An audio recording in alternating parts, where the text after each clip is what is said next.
What's up, everybody? My name is Mike Solomonov. This is Steve Cook, and we just came out with a book called Israeli Soul.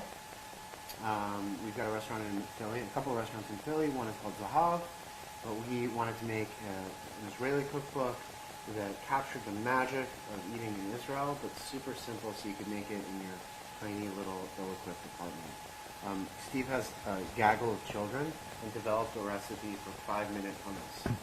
So you can do 6-minute abs, 4-minute, I don't know what takes 4 minutes anymore, but basically that's it. So Steve invented this fantastic recipe for making simple restaurant quality hummus. It should take you 5 minutes with only one thing to clean. Take it away, Steve. Thanks, Mike. Yeah, we wanted to develop a recipe for hummus that takes away the excuse for buying store-bought hummus. You can literally make this recipe in 5 minutes. We're going to show you right now with canned chickpeas, an entire jar of tahini, and a few other ingredients. And then when you're done, the only thing you're going to have to clean is this food processor. So it starts with, counterintuitively, just a tiny, tiny piece of garlic, because even a small amount of garlic is going to permeate the whole dish. You really don't need a lot. Israeli hummus is not about garlic and lemon, so we go pretty minimal on it. So it's just a little bit of garlic, the juice of 1 lemon. And then one of the inspirations for this recipe was what happens when a hummus recipe tells you to measure out a certain amount of tahini, because even the best tahini is like oil on top, beautiful tahini in the middle, and sort of putty on the bottom. And if you have to, it just becomes a mess if you have to measure out half of a jar of tahini, and then the rest of the jar is basically useless. So we developed this recipe around using the entire jar and then recycling the jar. Steve, I have a question. Is tahini the same as tahina? It is the same. In Israel, people pronounce it tlina, but most of us have a hard time making that sound, so tahini is kind of the more common one. So I'm just going to literally dump this entire jar in here. You'll see kind of this beautiful emulsified tahini, and then towards the bottom, there's a kind of a bit of paste at the bottom. Well, this jar is looking pretty good.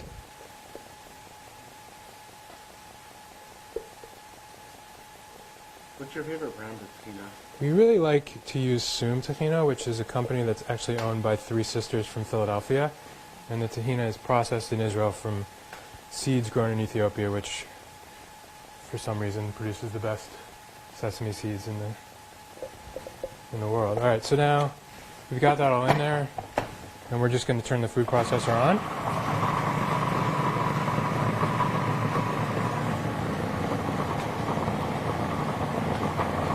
So the real secret for making this beautiful light tahini sauce, which you can use for a variety of things before we even add the chickpeas to make the hummus, is ice water, because tahini is mostly fat. So to get it to emulsify nicely, cold water actually works. And this is going to be interesting to watch because it's going to get really ugly before it gets really beautiful. So I'm just going to...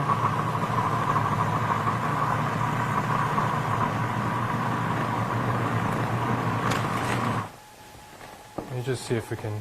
I don't know if you can see this. Wow, It looks gross. It looks pretty gross, right? So don't...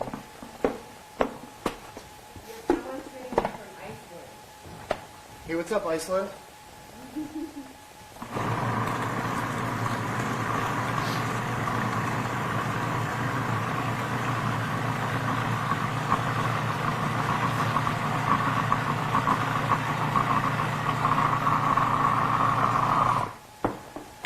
So I'm going to give it a stir, but you can already see that it's becoming this beautiful, pale, creamy sauce. So what's our question from Iceland?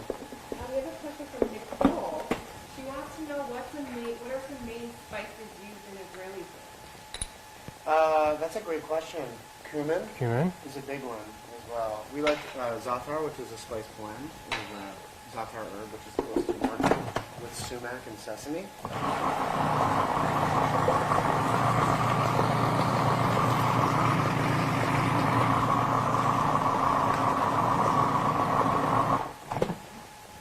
also a spice blend called hawaj, which means blend actually. But the one that I'm referring to that's most popular is a soup spice from Yemen, which is turmeric, cumin, and black pepper. Super good. So I'm just going to add a little bit more water to thin this out a little bit, and then we're going to add the chickpeas. But Mike, what can you do?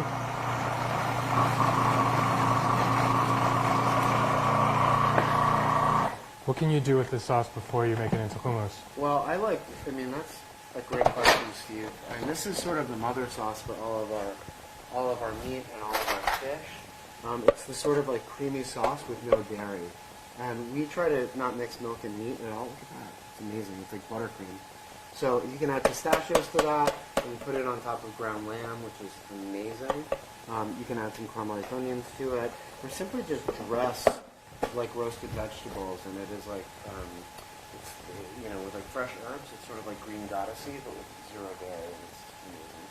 So you can stop here and use it as a sauce, or the last step in making this 5-minute hummus is to take 2 cans of drained chickpeas and just literally add it to the food processor,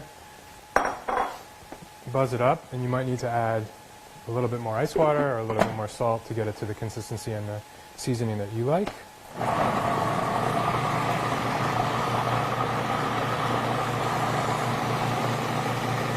always feel like everybody, like, canned chickpeas get a really bad rap. What's up with that? I think that when you buy dried chickpeas in the store, they could have been sitting in a warehouse for 2 years or 2 months or 2 weeks, and so when you go to try to cook them, it could take 45 minutes or it could take 7 hours. So I think that in general, the quality of canned chickpeas is higher than what you can buy dried in the store. At the restaurant, we use dried chickpeas primarily because we cook them way past when they're done, because the only difference between what we're making in this food processor and what we serve at the restaurants is we've really cooked the chickpeas to death, and that helps get this super creamy texture. This is still very creamy, but canned chickpeas are kind of cooked so they're al dente and like perfect to eat as chickpeas. The chickpeas that we cook in the restaurant are basically unrecognizable by the time we're through with them. We cook the ones at the restaurant for a couple hours, and then we press them and drain them for a couple hours. But most like grandparents in Israel will tell you to peel every chickpea, which is great if you don't have a 100-seat restaurant, And if you want to make it in 5 minutes, no way, Peeled chickpeas you can actually buy as well. They're pretty expensive, but also delicious. Just so you guys know too, we took some leftover chickpeas and just put them in a little pan with some grapeseed oil and fried them up with some parsley. And we're going to garnish the hummus with the fried chickpeas. I'm just going to spin this a little bit more to get it a little bit smoother.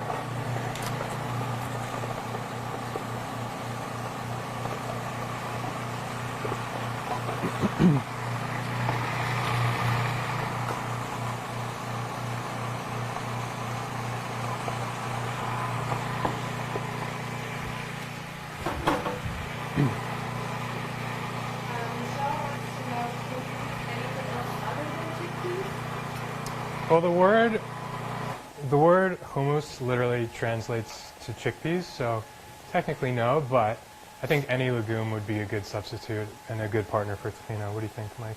I agree, even though we try to keep it a little bit real at our restaurants. But yeah, definitely, beans are really nice. Black beans are really, really nice. Fresh garbanzo beans are really good too if you can get a hold of those. Or even the organic frozen fava beans with tahini are amazing. Really, really good. So here's a very important step for eating the hummus and plating the hummus. In Israel, when you invite someone to go eat hummus, you say, "Do you want to go wipe some hummus?" Which is like the act of taking pita and basically dragging it through a bowl of hummus. So there's a way that we plate it that is both beautiful but also designed to sort of help with that process. We call it the swoosh. But basically, you're going to just put a pile of hummus in the middle of like a shallow bowl is pretty ideal for this, because you can kind of get in there with the pita. Most Americans keep their hummus cold out of the refrigerator. Yeah. And I seem to remember that at your restaurant, you only serve it at room temperature. How do you feel about refrigerating it? What do you do about the fact that it's thicker in the fridge? Because we don't have a restaurant and can't eat the whole thing at once. I think that the heat that the motor of your food processor generates is like your friend. So if you want to make this recipe in advance, or you make it and you have leftovers, just put it back in the bowl and spin it. Maybe add a little bit more water, reseason it. But yeah, I mean, hummus is not meant to be eaten cold. I think the best places in Israel, they'll have like a pot of chickpeas on the stove in the morning, and they'll basically make batches from those hot chickpeas throughout the day until they run out. And so we never refrigerate our hummus, but you can, and just bring it back with the food processor. Yeah, and it is definitely your friend. It'll make it smooth again, and then reconstitute it properly, and then also warm it up. But cold hummus is jiggery. You don't do that. So you just want to basically take the back of your spoon and kind of push the hummus out and create kind of like almost like a wave, which is pretty beautiful. Also helps you scoop it out with pita. And then it leaves this kind of well in the center, which you can basically put almost anything. We have, in the book, we have about, 24 different topping ideas for hummus, from broccoli pineapple pesto to fried chickpeas, carrots. to sauteed lamb with baharat. You guys can't see this at home, but while Steve was swooshing, he was also gyrating his hips. You can do that, though. Yeah, I feel like the chickpea edition is always really nice, too, because it's sort of like legume on legume, you know? Yep. And you can also do a dollop of tahini on top. Should we garnish this guy, or what? Yeah, well, you want some smoked paprika? Yeah, let's do a little paprika. All right. When you fry the chickpeas, can you just fry them straight out the pan? How does that work? I like to, drain the chickpeas a little bit, too, because if you add the wet chickpeas to hot oil, it's not good. I think if you put them in a low oven, too, Yeah. drive off some of that moisture, would probably make it less dangerous to... Yeah, but I mean, the hot chickpeas are also really nice as well. There's a dish called masabacha, which means just like swimming. And it's hot chickpeas and tahini, which is like a fantastic dish. I have a question. Yes. If somebody that does hummus now, sweet hummus, pepper hummus, red pepper hummus, are they all baked chickpeas? Are they... They should be. I mean, there's nothing theoretically wrong with that. I mean, we sort of make fun of it a little bit, even though they're quite delicious. But look at that. That's gorgeous. All right. Should we try it? Yeah, I mean, so you can do a blast of lemon on this. You can do a little bit of rock salt if you want.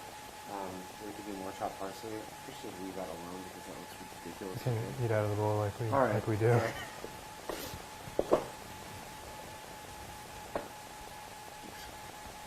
Do you have a favorite kind of pita? I feel like when I go to the Middle Eastern market, there are so many different varieties.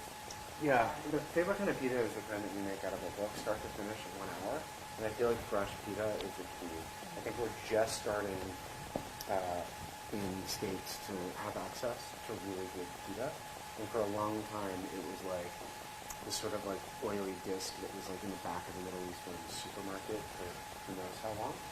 And when you go over to Israel, the pita are like, they have nooks and crannies, kind of like an English muffin. And you're like, wow, I didn't realize it should be pliable and sort of soft. So there are brands that do it. I would just always like reheat. If you're going to get store-bought or frozen, obviously frozen, but store-bought, just reheat it for a second in the toaster so it's a little bit soft. But I don't know, baguettes actually make really good.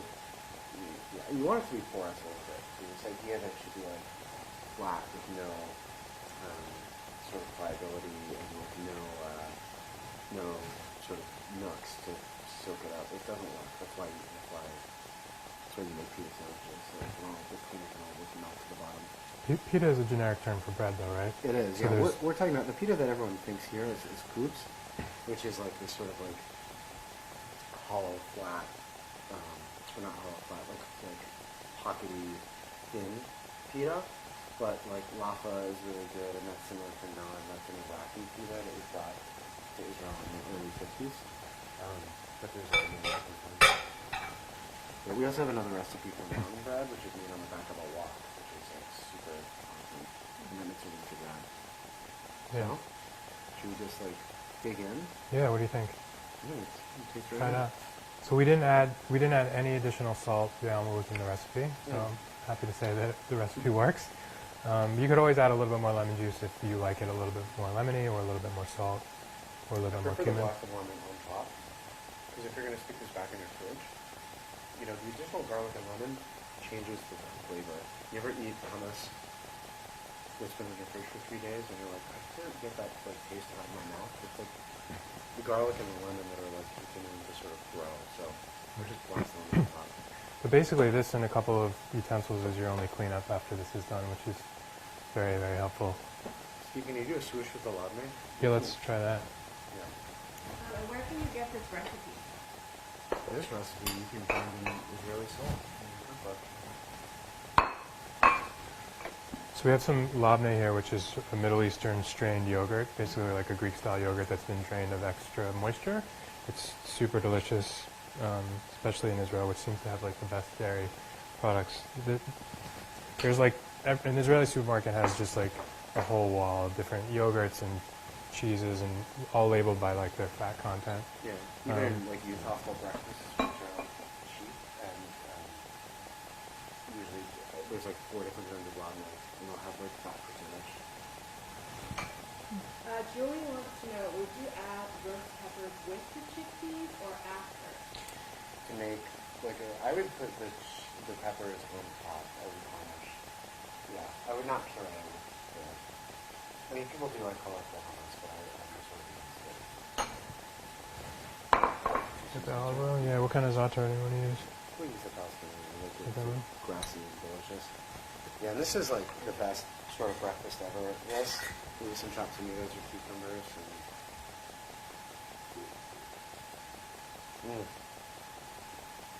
Yeah, we get a lot of like sumac, which is not poisonous. I think it's poisonous, but it'd be cool to serve it to them. We get a lot of fantastic sumac in Pennsylvania and New Jersey, which the Pennsylvania Dutch would make incriminated from. Took that idea from the Native Americans that lived there before, and there's this like sort of sour beverage that everybody made. Cool. Did this for breakfast with some scrambled eggs and some chopped salad. It's like the best way to start the day, and some pita. So that is it. We'll see you in Philly. If not, grab the book. Shoot us a DM if you have any questions.